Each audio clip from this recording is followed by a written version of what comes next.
Alrighty, Ed, here's your 347 small ball Ford. Description of this combination. It's got a set of our CNC heads, custom grind hydraulic roller. Obviously, it's got the ram on it. Got our PM valve covers. The Moroso rear sump oil pan. We'll go in there and make a run. See what she does. Stay tuned.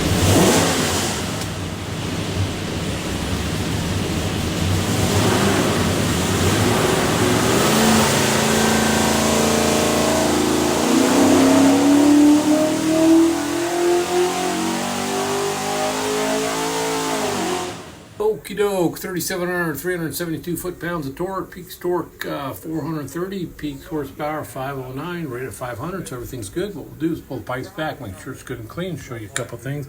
Save your engine, you find this thing looks like credit card. It's a USB card full of technical information.